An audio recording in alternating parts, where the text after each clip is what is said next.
Words have power. Ever since human developed language, our civilization and values have evolved primarily thanks to the syntax that enabled us to discuss complex ideas. Segala kewajiban yang ditanggungan kepada saya. But where does this power come from? The Great Dictionary of the Indonesian Language, or KBBI, defines the word Pribumi as original inhabitants or originating from the place concerned. On its own, this word seems harmless. But when used in this particular speech, dulu kita semua pribumi ditindas dan dikalahkan. Kini telah merdeka. Kini saatnya kita menjadi tuan rumah di negeri sendiri.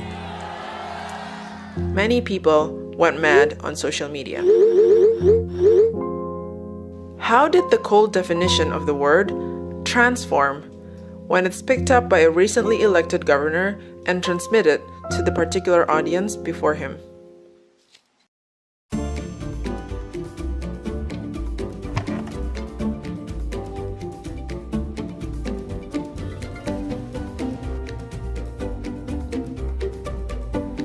If you repeat something over and over again, it loses its meaning.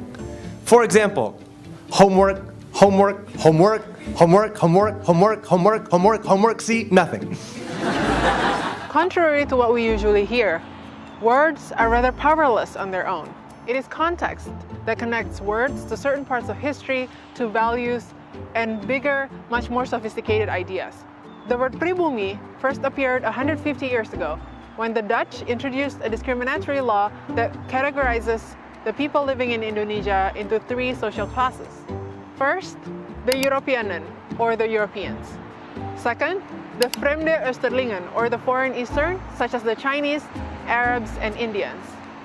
And finally, the Inlander, or the Pribumi, which covers all native Indonesians coming from various ethnic groups, including the Javanese, the Bataknese, and so on.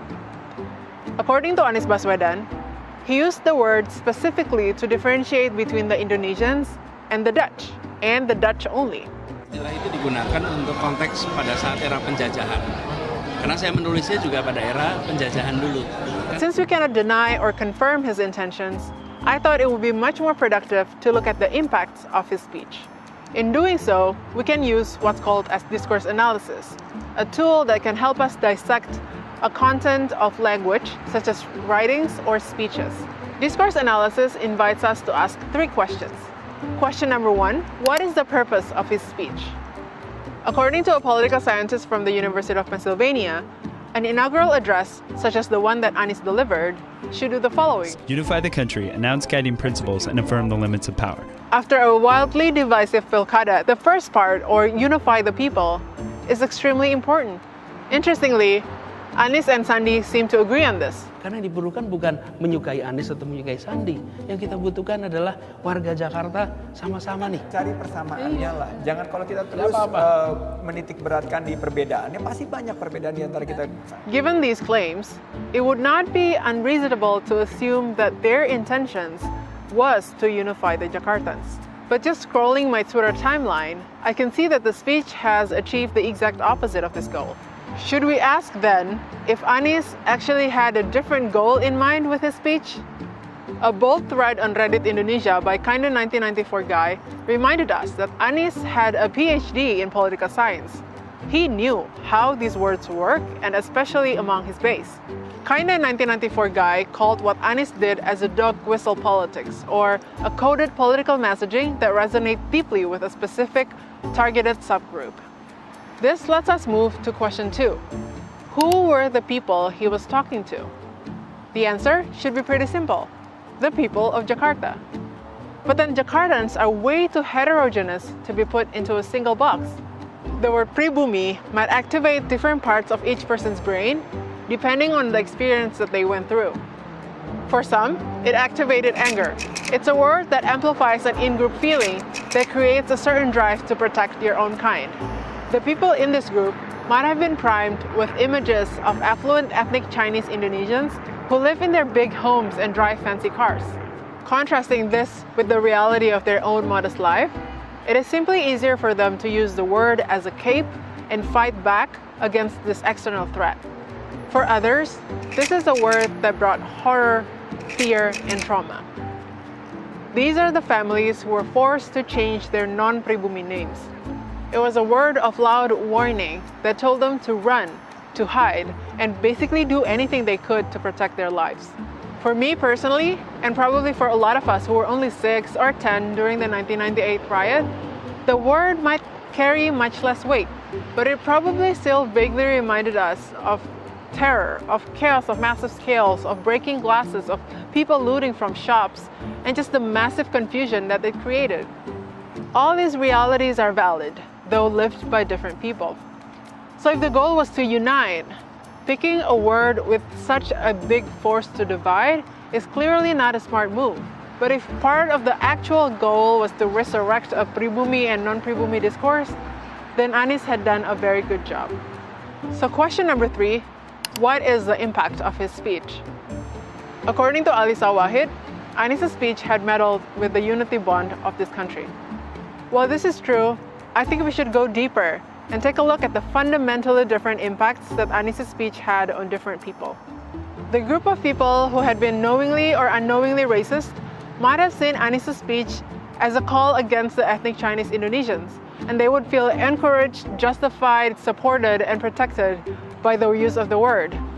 Pribumi itu orang Indonesia asli, ya, yang sejak zaman Sriwijaya, kemudian Hayam Buruk, Majapahit, ya, lalu masuknya Kesultanan Islam, itu belum tercemar itu.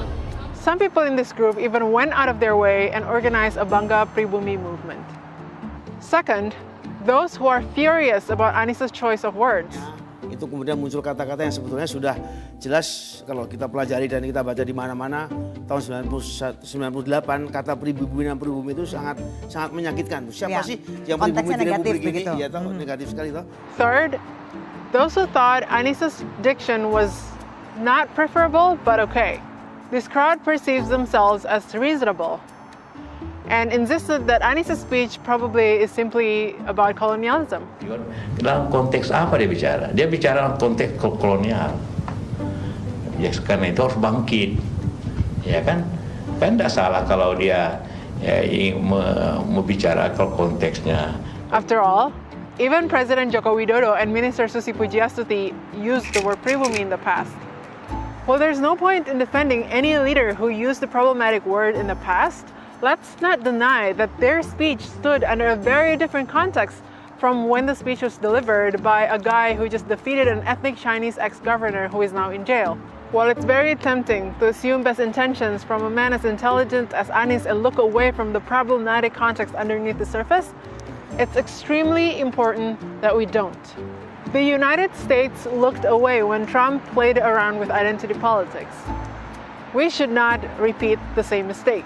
It is important for the future of this country that we do not lose sight on this issue.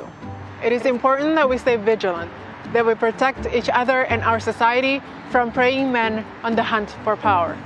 This issue should not be about whether Anies' speech was right or wrong, because that would only divide us.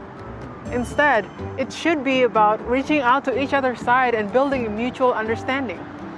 Because our hard-earned democracy is way too sacred and too valuable to be ripped apart for politics. I'm Afu. See you in our next video.